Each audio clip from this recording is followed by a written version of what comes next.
Amen. Dieu a choisi un homme que j'aime bien, un homme qui est devenu l'enfant de la maison. Amen. Voilà pourquoi vous allez m'aider. Nous allons accueillir l'apôtre Kwasi qui va apporter la parole de Dieu ce soir.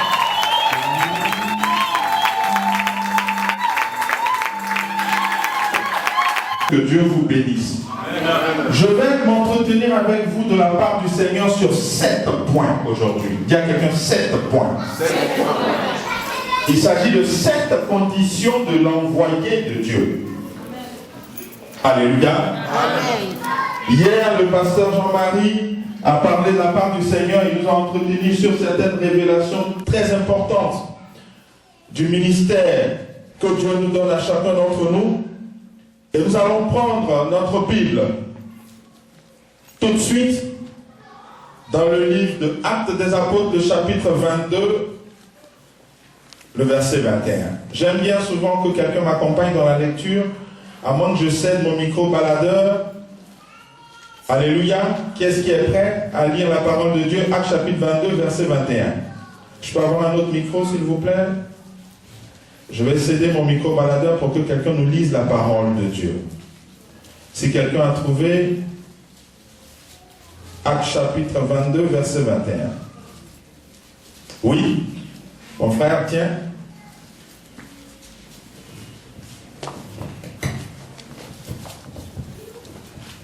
Actes chapitre 22, verset 21. Alors, il me dit, va, je t'enverrai au loin vers les nations. Alléluia. Alléluia. Amen. Alléluia. Amen. Alléluia. Amen. Gloire à Dieu. Est-ce qu'on peut...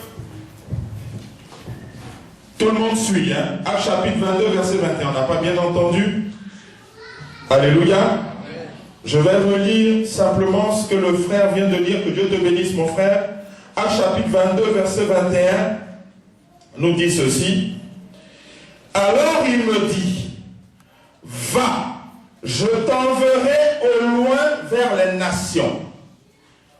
Alléluia.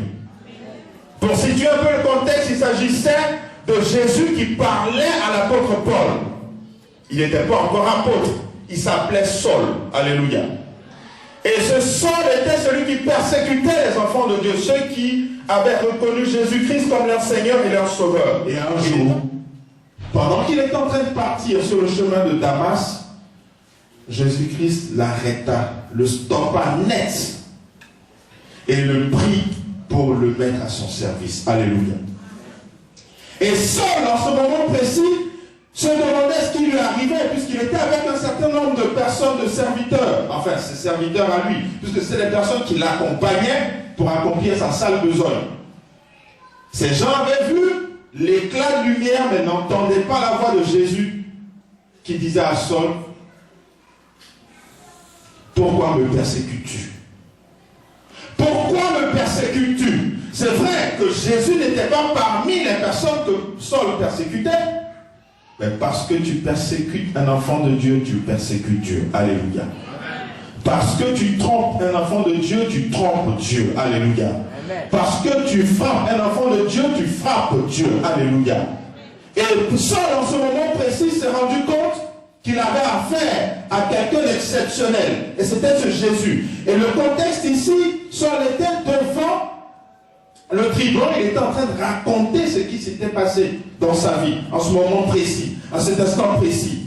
Et ce passage retient notre attention parce que Jésus lui dit, après l'avoir préparé, après lui avoir expliqué qui il était, Jésus lui dit, va, je t'enverrai au loin, vers les nations. Mais il s'agit du temps présent. Certains parleraient du temps de la grâce. Mais ce même événement s'est produit au temps d'Ésaïe, dans Ésaïe chapitre 6, le verset 8, où Dieu lui-même, parce que Jésus n'était pas fait homme en ce temps précis. Il n'avait pas encore accompli sa mission, mais il existait spirituellement. N'oublions pas que Dieu est esprit. C'est pourquoi il faut lui vouer un culte tous les dimanches, soit dit en passant, Le sabbat est important. Alléluia. Amen. Jésus dit la même chose à Saul, exactement de la même manière que Dieu a posé la question à Ésaïe. Et lui a demandé, qui enverrai-je?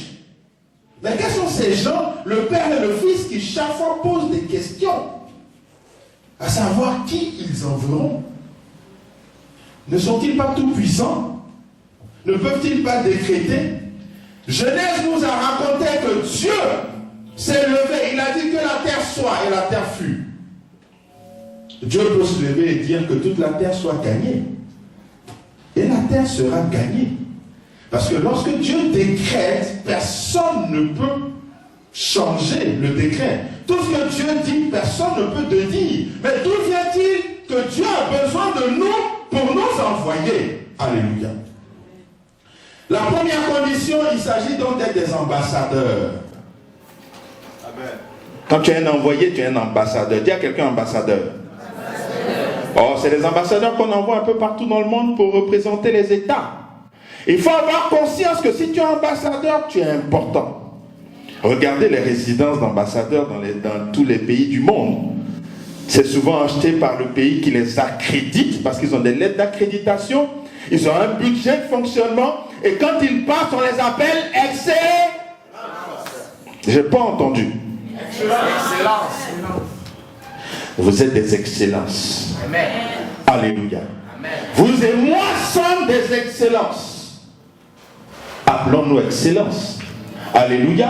Mais qui peut-il être excellent s'il ne reflète pas la gloire de Dieu? Amen. Servir Dieu veut dire que tu es excellent et que tu as l'image de Dieu. Alléluia. Donc la lettre d'accréditation que Jésus venait de donner à Saul, j'allais dire Paul, l'envoyait très loin. Parce qu'un ambassadeur n'est pas fait pour être ambassadeur dans le même pays ou même près de son quartier. Alléluia. Il est fait pour être accrédité très loin. Et beaucoup d'entre nous, surtout nous qui venons d'Afrique, ne comprenons pas pourquoi nous sommes retrouvés au Canada à 2 jours de vol de nos pays. Souvent on pense que c'est pour notre bien-être social. Souvent on a l'impression que c'est parce que, bon, les enfants, nous devons avoir plus de moyens, plus d'argent et tout cela. Mais on ne se rend pas compte qu'il y a une mission secrète que Dieu nous a confiée. C'est une lettre d'accréditation qu'il nous a donnée en nous donnant notre visa. Dis Amen. C'est une lettre d'accréditation que tu as reçue. Et cette lettre t'envoie au loin annoncer la bonne nouvelle. Nous devons en être conscients. Alléluia. Saul venait de recevoir sa lettre d'accréditation. Et il l'a reçu peut-être avec un peu d'amertume parce qu'il disait, mais quand même, j'allais accomplir une noble mission, celle d'étrangler les enfants de Dieu. Et voici on m'arrête net, on me stoppe en chemin. On est souvent déçus. Tous nous avons des projets personnels. Il y en a qui veulent être président, d'autres directeurs ou directrices de société. Il y en a qui veulent faire des doctorats en chimie. Et Dieu nous arrête pendant que nous sommes en train de marcher vers notre destinée, vers le programme que nous-mêmes nous avons établi. Alléluia. Dieu nous arrête et nous donne notre lettre d'accréditation. Ça fait mal souvent. Alléluia. Mais laisse-moi te dire que si cette condition-là, tu ne l'as pas acceptée, si cette première condition, tu ne l'as pas respectée, en sacrifiant ta vie, en sacrifiant tes projets personnels, en acceptant cette lettre d'accréditation qui fait de toi l'ambassadeur, l'ambassadrice de Christ, tu ne peux pas être envoyé. Soit dit en passant, quand j'ai pris mon dictionnaire, que j'ai regardé ce que ça voulait dire envoyé de Dieu, j'ai vu que le mot envoyé venait du grec apostello, qui a donné donc apôtre. Donc je suis un humble serviteur de Dieu, qui signifie envoyé. Donc Dieu m'a envoyé au Canada pour faire sa volonté. Alléluia. Il ne m'a pas envoyé pour mes projets personnels. C'est vrai, quand je ferai sa volonté, il accomplira les désirs de mon cœur. Dis Amen. Alléluia. La seconde condition, pour aller vite, l'envoyé de Dieu est une personne de mission. Alléluia. Vous savez, lorsque Dieu nous envoie, Jésus parlait à son disciple ou à Paul, il lui disait, je t'enverrai au loin vers les nations. Les nations constituent une organisation bien établie, bien régie par des règles que nous devons respecter. Nous les connaissons très bien. Au Canada, il y a beaucoup de règles, beaucoup de lois. Alléluia. Mais ces nations reflètent une organisation vers laquelle nous devons aller pour dire que Dieu a ses règles. Dieu régit les nations. Et les nations sont obligées de se conformer aux règles de Dieu pour que leur peuple soit sauvé. Alléluia. Lorsque nous parlons de nations, il ne s'agit pas simplement de simples fidèles ou de simples citoyens.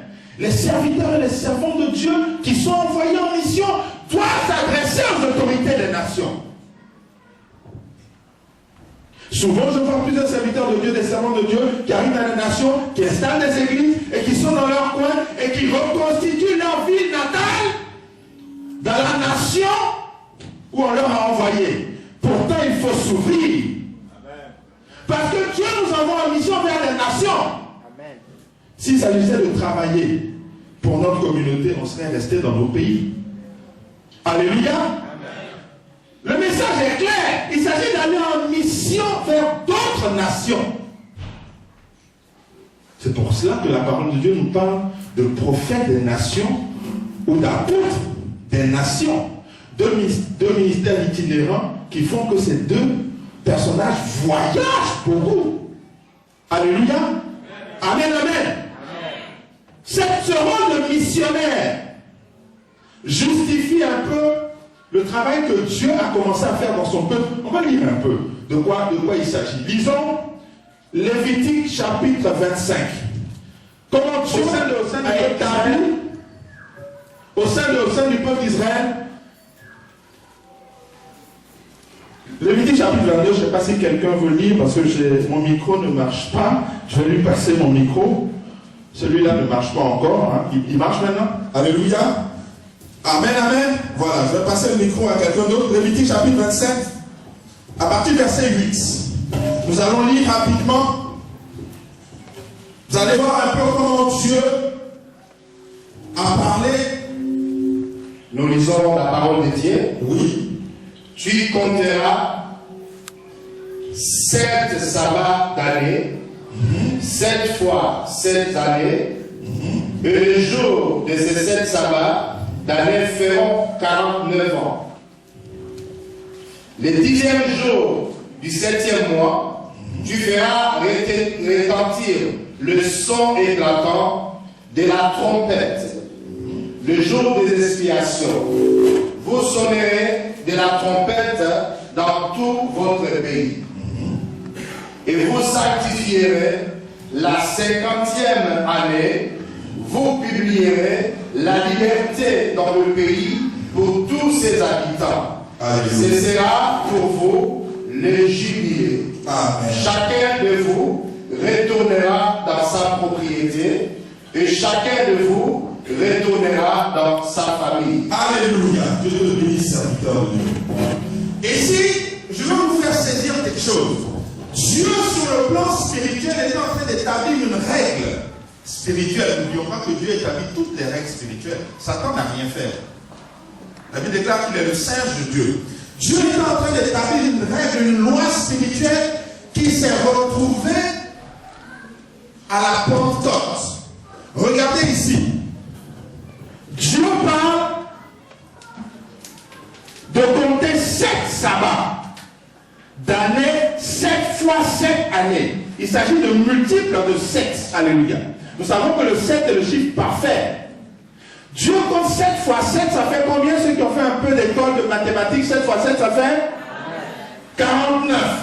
Donc, au 50e jour, Dieu décrète la liberté. Dis à quelqu'un la liberté. Dieu décrète la liberté, la délivrance. Dis amen. Regardez pendant la Pentecôte. La Pentecôte se déroule exactement 7 fois 7 ans plus 1. 7 fois Alléluia. Voyez la similitude. Ça veut dire que le jubilé de la 50e année est identique au jubilé du 50e jour. Dieu te bénisse, tu me suis. Ça veut dire quoi? Dans le monde spirituel, lorsque le jubilé sonne, les âmes doivent être délivrées. Les esclaves doivent retrouver la liberté. Amen. Tous ceux qui sont en captivité doivent sortir de leur captivité. C'est tellement effrayant que Jésus, c'est en ce moment précis qu'il a donné la mission à ses disciples. Quand il disait dans Jean, chapitre 20, verset 22, quand il a soufflé le Saint-Esprit, il a soufflé sur ses disciples et ils ont reçu le Saint-Esprit au moment de la Pentecôte, c'était justement pour souffler sur la captivité des enfants de Dieu. C'était pour souffler sur la captivité des élus de Dieu. C'était pour souffler sur la captivité de tous ceux qui avaient été tenus en captivité par l'ennemi. Et c'est exactement cette similitude que nous voyons là. Ce qui veut dire que lorsque Dieu décrète le jubilé au 50e jour, tous les captifs doivent être libérés. Nous devons être conscients de cela pour savoir que les âmes du Seigneur doivent être sauvées. Parce que personne n'est né pour ne pas être sauvé. Il faut que nous comprenions le sens de l'œuvre de Dieu. Je disais à quelqu'un, l'œuvre de Dieu se résume en deux choses. Satan qui a décidé de démontrer à Dieu que ces créatures que lui, Dieu, a faites pour prouver à lui, Satan, qu'elles étaient mieux que lui, il veut prouver à Dieu qu'ils ne sont pas mieux que lui. Il a créé sa rébellion et il a été précipité sur terre avec des anges déchus qui sont appelés démons qui possèdent les vies et qui font en sorte que tu ne réussiras jamais, tu ne prospéreras jamais et ils vont te cribler jusqu'à ce que tu ne sois pas gagné au ciel, de sorte qu'ils démontrent ainsi à Dieu que c'est lui, Satan, qui a raison.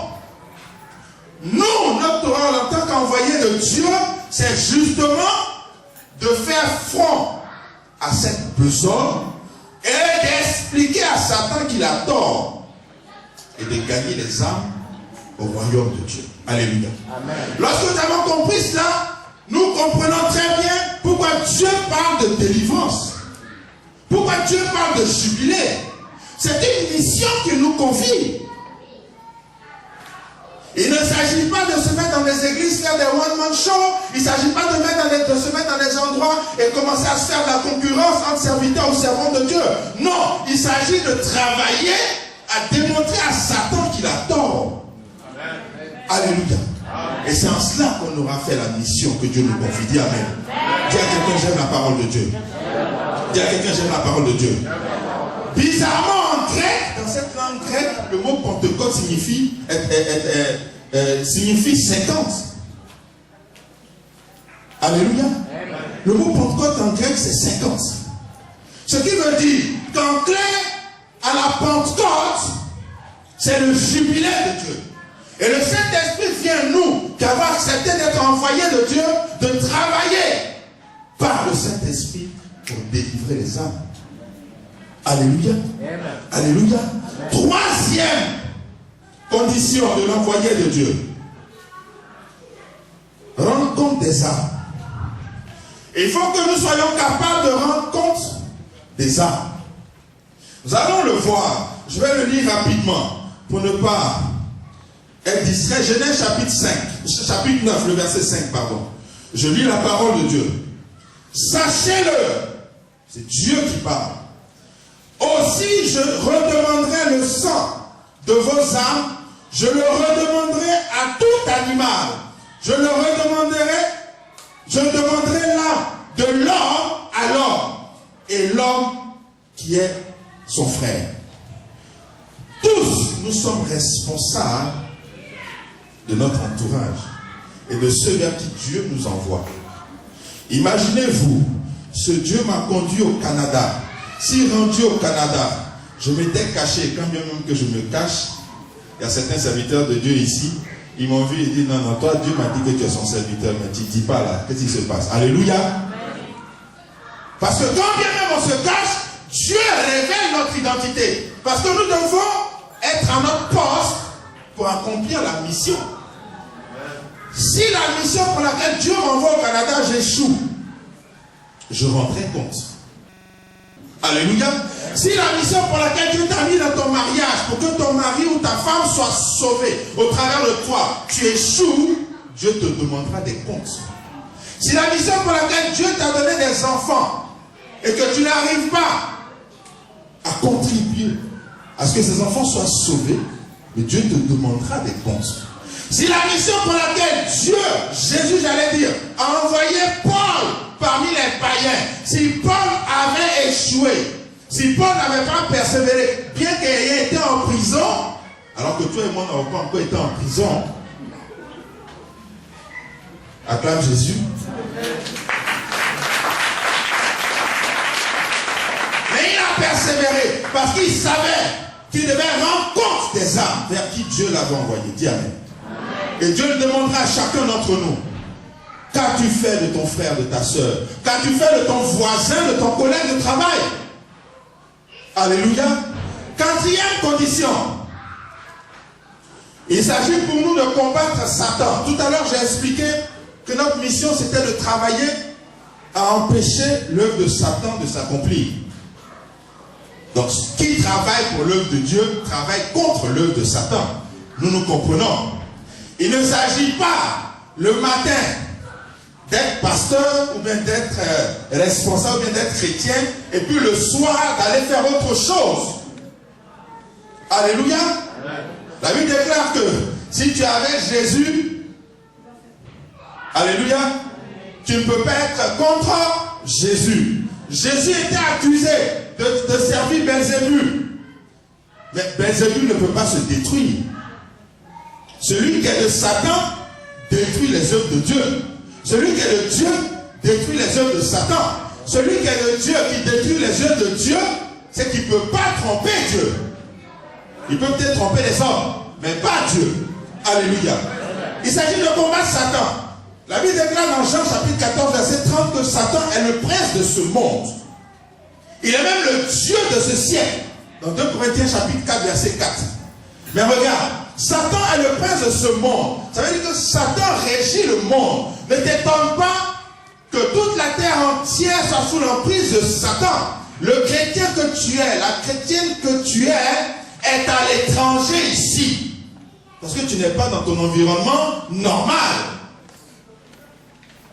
C'est pourquoi c'est difficile pour toi.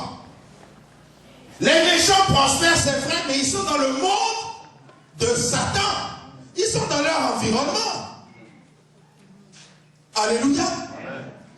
Ils sont dans leur environnement. Donc le chrétien ou l'envoyé que tu es, que je suis, souffrira 2 fois plus. Puisqu'il doit vivre une vie de sanctification dans un monde où Satan est Dieu. La Bible déclare dans 2 Corinthiens chapitre 4, verset 4, que Satan est le Dieu de ce siècle. C'est un Dieu. Alléluia. Alléluia. Donc nous devons combattre l'œuvre de Satan. Il s'agit pour nous, en combattant l'œuvre de Satan, d'accomplir la volonté de Dieu. 5e condition. Plusieurs d'entre nous faisons l'œuvre de Dieu et faisons notre propre volonté. Lorsque je suis arrivé dans cette nation, j'ai demandé la volonté de Dieu. Le Seigneur me dit, je t'envoie vers mon serviteur. Voici la parole que tu lui diras pour qu'il sache que c'est moi qui t'envoie. Il m'a conduit vers le pasteur Jean-Marie. Ça faisait 2 semaines que j'étais là. Et quand il m'a même réveillé dans la nuit du vendredi à samedi pour me dire, va le samedi repérer son église. Parce que je ne veux pas que tu sois en retard le dimanche en cherchant le temple. Je suis arrivé, ils étaient en prière ici. Ils étaient même surpris de me voir. Mais tu viens, tu sais qui? Je me présente, je dis non, le Seigneur m'a dit de venir vous voir. Ah bon? Ok. À demain. J'arrive le lendemain, je libère le message et depuis, Le pasteur Jean-Marie, que j'apprécie aussi beaucoup, il a dit à mon endroit tantôt, je bénis le Seigneur. Vous savez, Jésus, lorsqu'il était dans le jardin de Gethsémane, il souffrait. Il essayait même de négocier avec Dieu et lui demandait, mais Père, vraiment, si tu peux m'épargner, cela fais-le. Sinon, ta volonté. Dieu ne l'écoutait plus. Parce que la volonté du Père doit primer. Combien sommes-nous qui de temps en temps prenons des raccourcis, croyant que c'est la volonté de Dieu? Alléluia.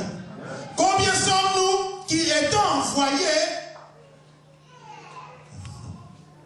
Qu'est-ce qu'il a fait, Jonas? Il a pris des raccourcis très longs. Alléluia. Et il s'est retrouvé dans le ventre de la baleine.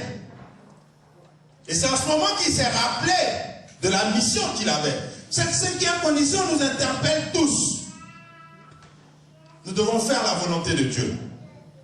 Jean le chapitre 8, le verset 28, Jésus nous rappelle alors, il nous le dit lui-même de sa propre bouche, ce qui veut dire que nous ne sommes pas à l'abri d'écouter la volonté de Dieu, d'être attentif à la volonté de Dieu et de respecter cette volonté de Dieu. Alléluia.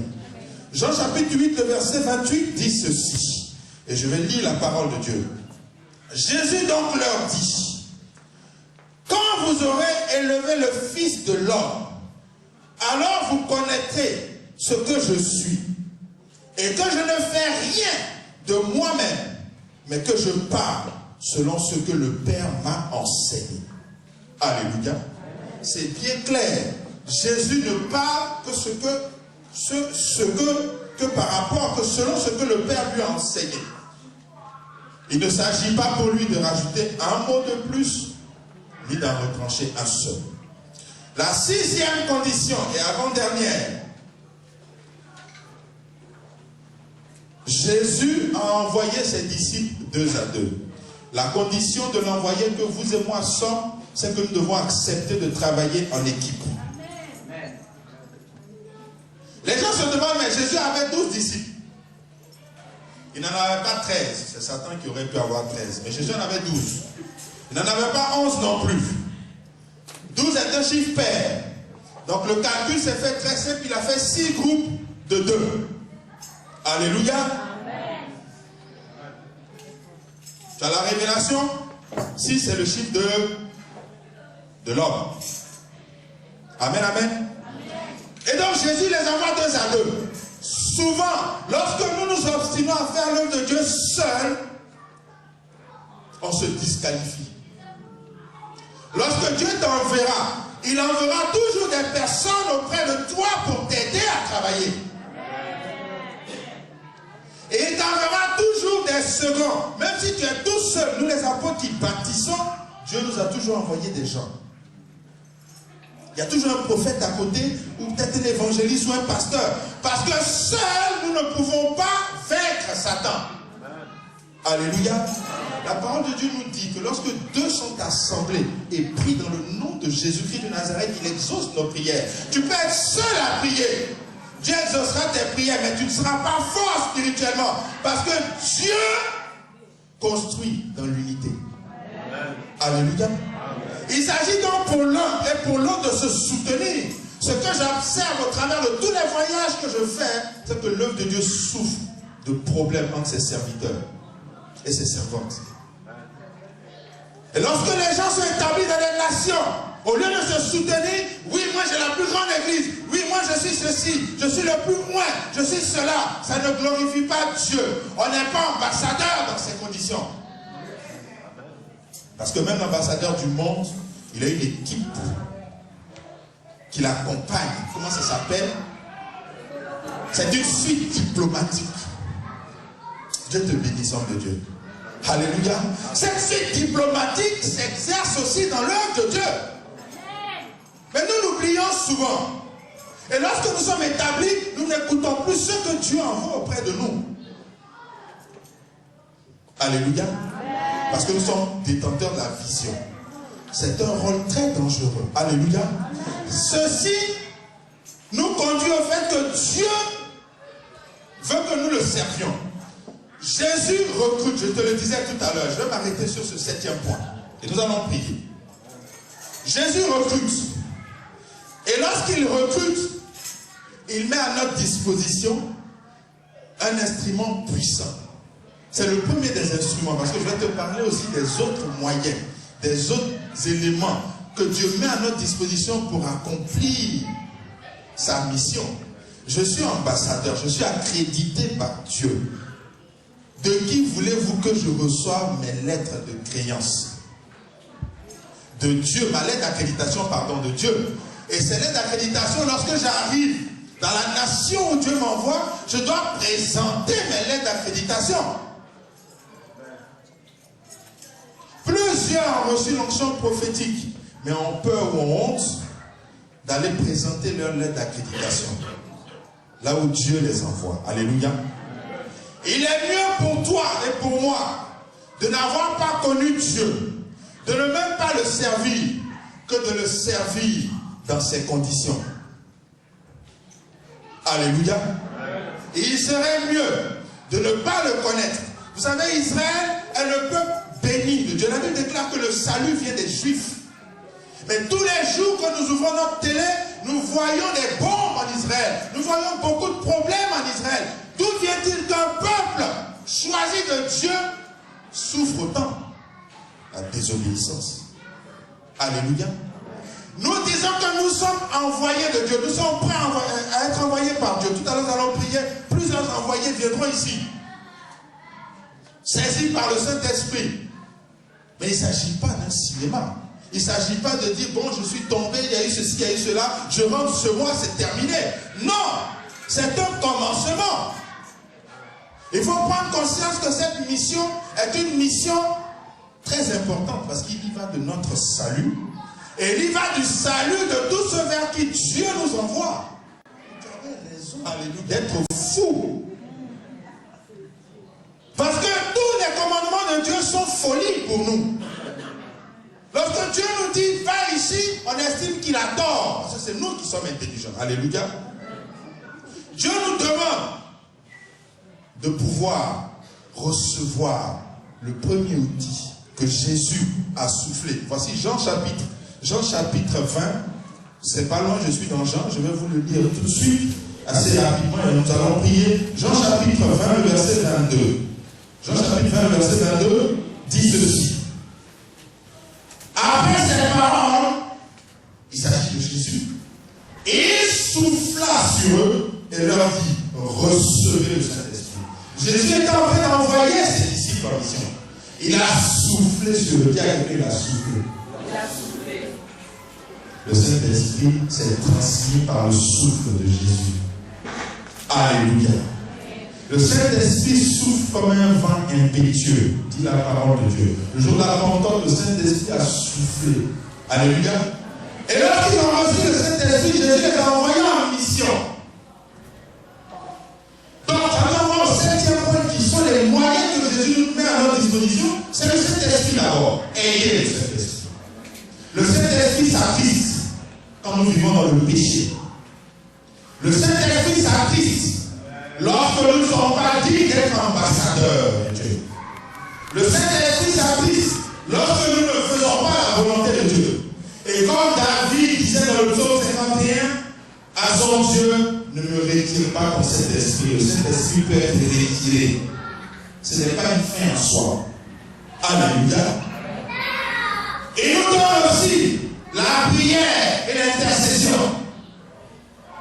Parce que sans prière, tu es vide. Alléluia. Sans prière, tu es vide. Regardez quand un enfant naît.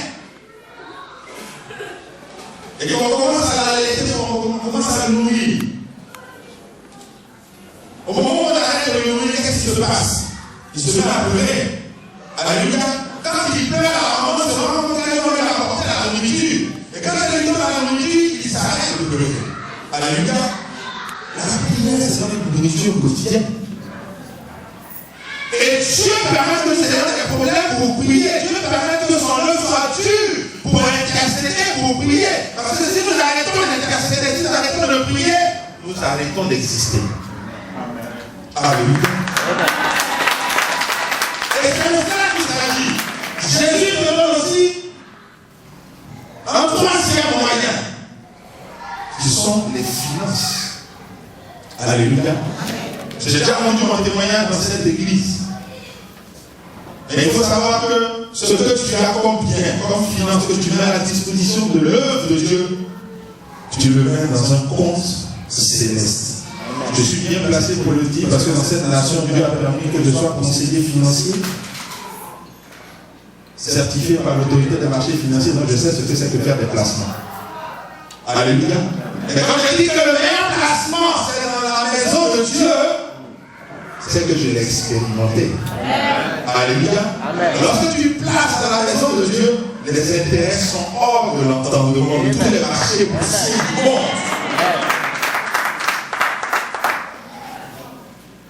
Le dernier moyen qu'il te donnera, ce sont les dons du ministère.